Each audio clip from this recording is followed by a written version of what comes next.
Hey everyone, Josh with Ultralife today. If you like what we're doing, like, subscribe, and share.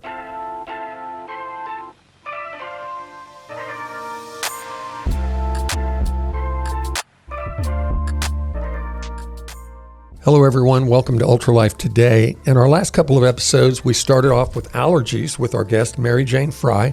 We went into kind of allergies on steroids, a subject we're learning about, MCAS they call it, mast cell activation syndrome. Today we're going to be moving into something that is a really interesting topic, and our guest, Mary Jane Fry, knows a lot about it. I'm Josh Bellieu. I'm Adam Payne, and we have... Mary Jane Fry. Yeah. We're so happy to have you here, Mary Jane. Thank you. It's a real pleasure to have you in our studio. So, what is bioidentical hormone therapy or testing? How does it work? Who needs it? Just men? Just women? Everybody?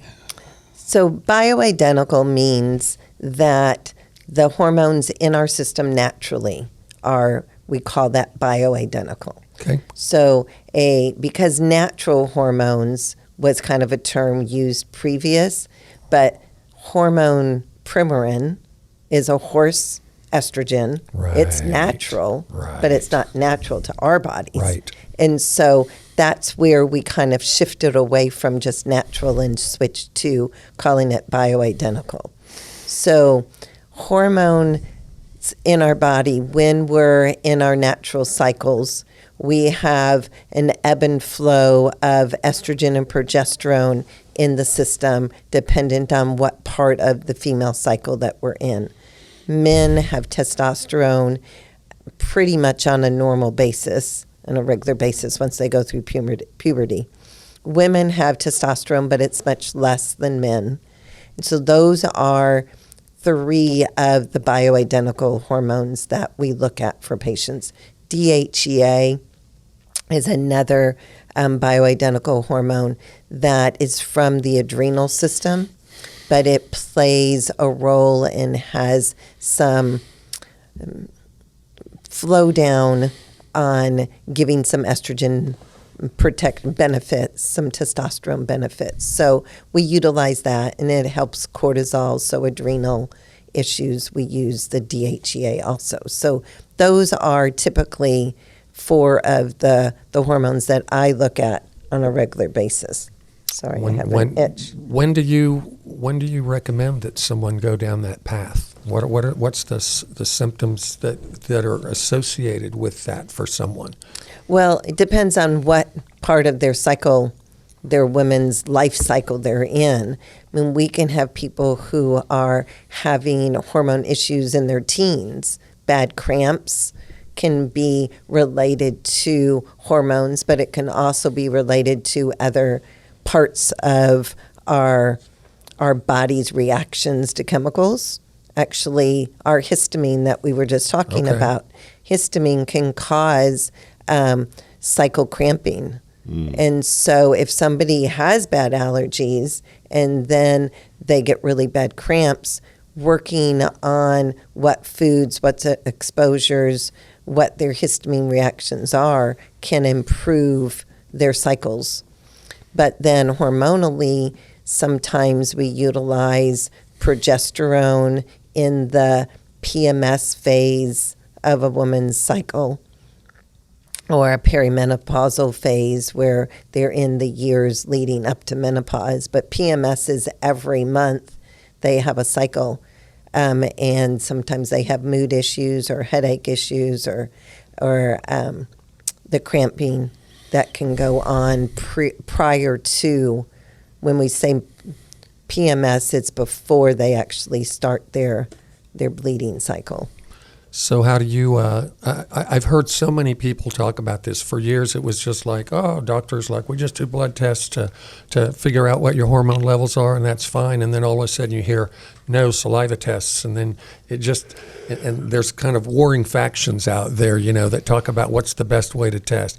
What does Mary Jane Fry do to test? So I have been a saliva camp person for 30 plus years. Wow. So I've been utilizing the saliva. Technology is changing a little bit.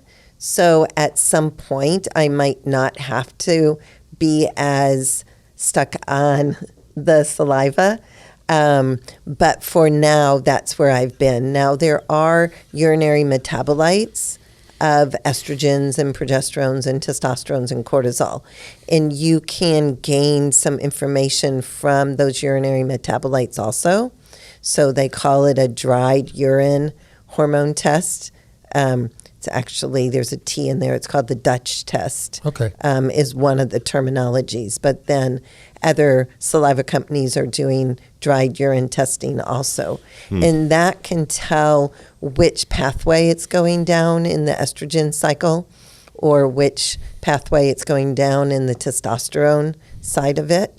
And those help with cancer prevention, help with accumulation of the toxins. It also shows if the estrogen's being methylated properly so that it's leaving the system and not recirculating and causing more havoc in the system. So those are places for testing. When you mentioned bioidentical, you already mentioned Premarin. And, Yes. And I would immediately think it's synthetic, but you got me there because it's like, well, it's natural, but it's not made for us. Right. Where do you get the compounds? I mean, you're a compounding pharmacist, right? Or Well, you're at a compounding I'm at a pharmacy. compounding Yes. pharmacy. I'm not Yes. the one doing Gotcha, the compounding. Gotcha. So where do they come up with these substances that we know they're actually bioidentical to what we have in our body? There was a scientist I'm not sure how many years ago now, 40, 50, 60 years ago, and he found the chemicals within nature. And he didn't patent them on purpose because he wanted them available to everyone. Wow. And so when something's patented, it's because they've altered the bioidentical Okay. formulations. So they find bioidentical progesterone in yams. That's What? one place. Okay. So sometimes people will say they're taking wild yam cream. That's not the progesterone. You have to pull it out. Diosgenin, for some reason, the word diosgenin just keeps popping back at me when you mention wild yam. I think that may actually be That might be one of the chemicals Yeah, in one it. of the natural chemicals. So, but there's a difference between yam and bioidentical progesterone pulled out of the substance. Gotcha. So that's where the scientist came up with the starting point of having bioidentical hormones. The drug companies take it the other direction and they make new synthetic chemicals that tend to be around the system longer. Bioidentical chemicals, the body knows how to clear them on a regular basis. And so if you have a birth control that is synthetic, then the chemicals are around a long time and the body doesn't know actually how to clear them. Even with Premarin, it's natural, but it's not natural to us. There's 26 different estrogens that come out of the horse urine, and they don't leave our system on a daily basis like our own bioidentical chemicals do. So when patients go off of one of those synthetics, they have different reactions coming off of them than when you're doing a bioidentical cream or a bioidentical oral product. Now, we've shifted over the years. We used to do a lot of oral dosing of bioidenticals, and I'm trying to move away from that because the topical formulation is really what has shined in the research in terms of safety. When estrogen is swallowed, the metabolites have an effect, or the estrogen has an effect on our clotting cascade. And so there are risks, and that's where a lot of the concerns from physicians have been in women taking estrogen long term, is they're worried about the clotting issues. With the topical, the research shows that it doesn't affect that cascade, Oh, interesting. and so we can utilize the hormones longer. So, I mean, is this is getting into bioidentical hormones. Is this just a vanity thing for the person that's getting them? Just like, getting, Botox or a lip job. I mean, it's improving their just how well they're feeling or how happy they're feeling. Are there really health benefits to this? Estrogen has over 200 places in the body and reactions in the body. Okay. So it is protective for heart health. Yeah. It is protective in the gut. I actually was at a conference recently, and one of the speakers was talking about estrogen's effect on the gut biome, and they actually call it now the estrobolome. And they have tested women in their early cycle years, their teenage years, and up to 35, 40, and found that the differences in the bacteria in that stage were different than as they went through perimenopause and as they got into menopause.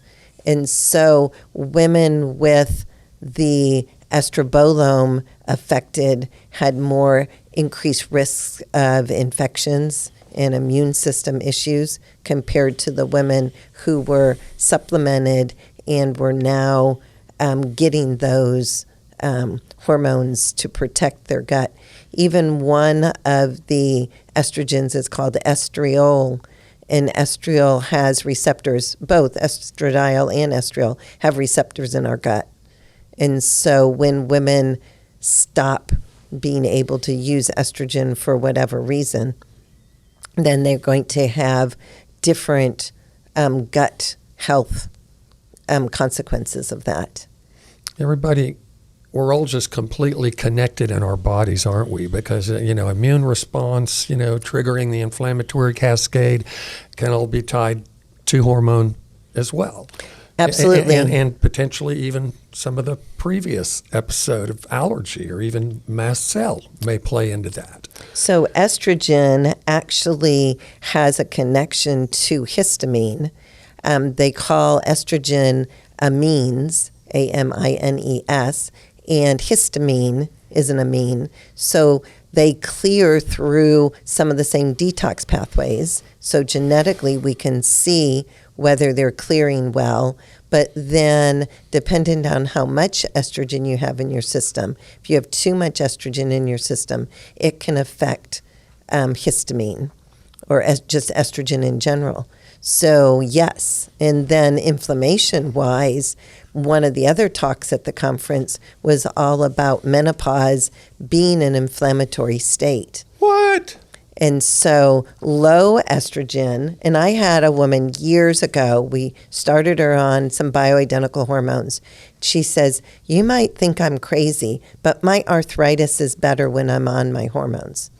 Now, 30 years later, they have the research showing that you're inflamed if you're too low in estrogen, and you're inflamed if you're too high in estrogen. And so you need that sweet spot for estrogen to keep out of inflammation, or out of an inflammatory state. Do you help your patients find that sweet spot? Yes. So it sounds like it's pretty important to find the right level and with the right dosage, because too much is bad, too little is not good. So by testing, we look for a physiologic state.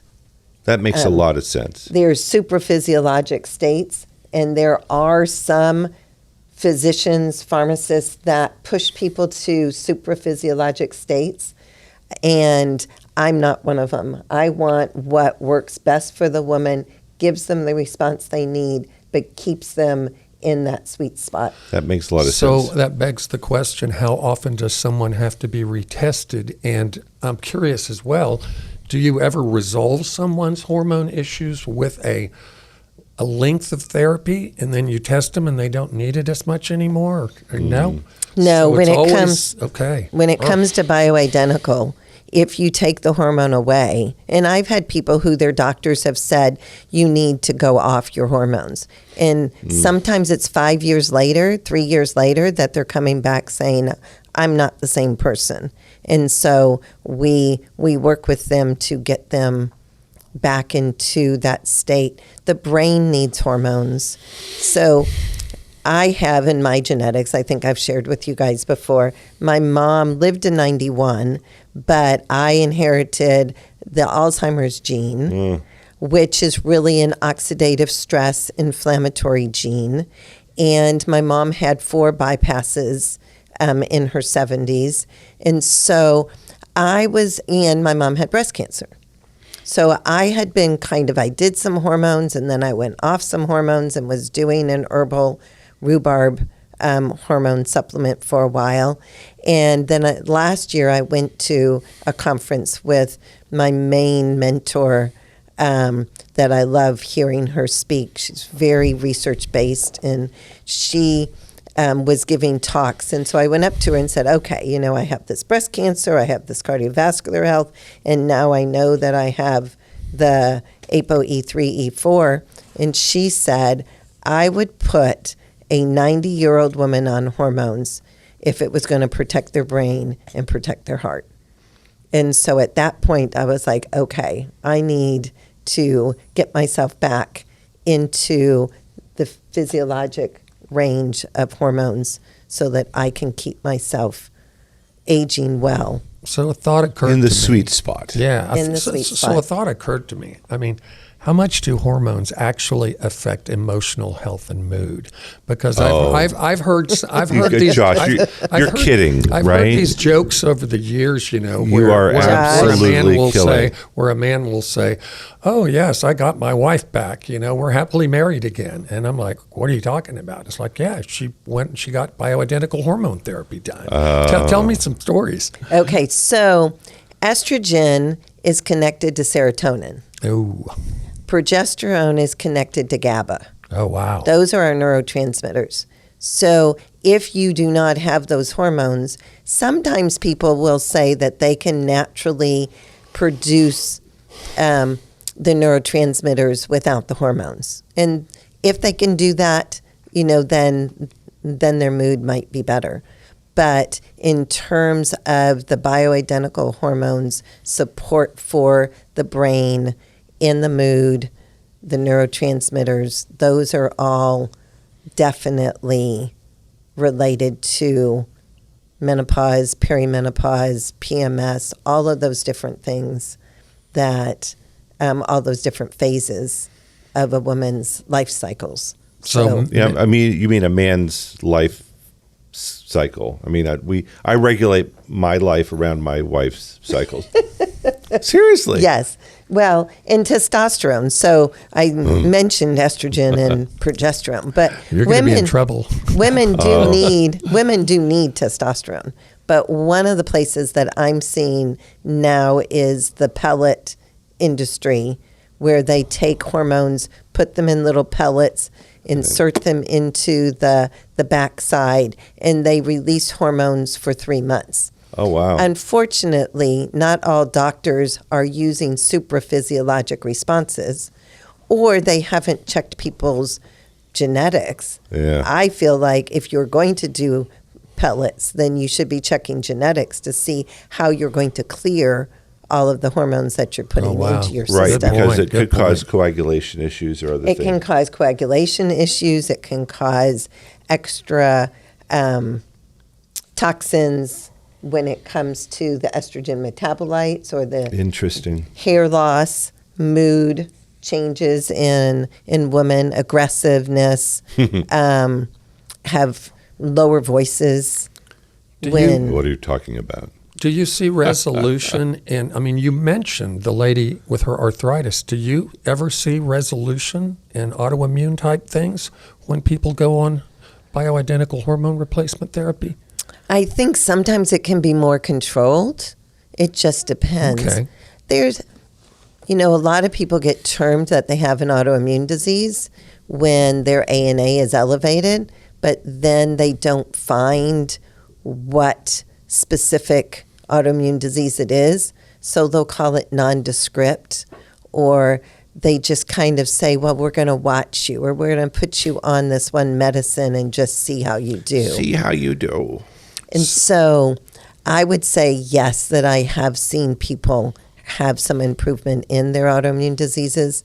But sometimes by the time they get to the hormones, they've had the autoimmune diseases for several years and the damage has been done. So we can't resolve all the joint damage in a rheumatoid or a psoriatic arthritis sometimes because the damage went on before Right. they were put on the hormones. Right. Interesting. If you've been doing this for 3 decades in this space, then perhaps you can answer this question for me. Are there inherent risks as long as a person is testing at the appropriate time that you recommend, and so you're keeping them in that sweet spot? Have you ever noted that long-term, is the literature say anything long-term that these are going to be harmful? Or you're making it sound as if you could potentially have better brain health, better heart health, and risk of cancer and a lot of things. Those research projects are coming out more and more. I just saw one fairly recently within the last 3 or 4 months saying that women over 65 had benefits from taking the hormone. I need to read the study to see exactly, but yes, there's more and more literature coming out. Unfortunately, women's health research is way behind the times. Wow. So 30 years ago, there was hardly any research on women's health. So to have more and more research is going to help us to get rid of the myths and clear people's fears, the physicians' fears. Breast cancer research. So there was a Women's Health Initiative study that was in the early 2000s, late 1990s and early 2000s. And at that point, they started doing some research on bioidentical estrogen and bioidentical progesterone. And they're still talking about that and looking at the differences. So the Premarin and the Primpro, which was the synthetic progesterone, their effects on the women's bodies was definitely different than the bioidentical progesterone with progesterone, or the bioidentical estrogen with progesterone or without. Now, women years ago, and I shouldn't say years ago, it still happens. If a woman has had a hysterectomy, a lot of doctors still say, you don't need any progesterone anymore, because their reason for using progesterone was to protect the endometrium. So when the endometrium is removed, then they don't think you need progesterone. But there's progesterone in our brain, there's progesterone in cells all over our body. Okay. So we need progesterone. And actually, progesterone can lower histamine. Wow. So health benefit. Perfect. An extra health benefit. Perfect. Well, you've been listening to Mary Jane Fry and Adam Payne. I'm Josh Bellieu. This is Ultralife Today. If you want to reach out to Mary Jane Fry, it's easy to do. Medic Pharmacy at sbcglobal.net. Medic Pharmacy at sbcglobal.net. Also by phone, 405-755-3921. If you like what we're doing, like, subscribe, and share.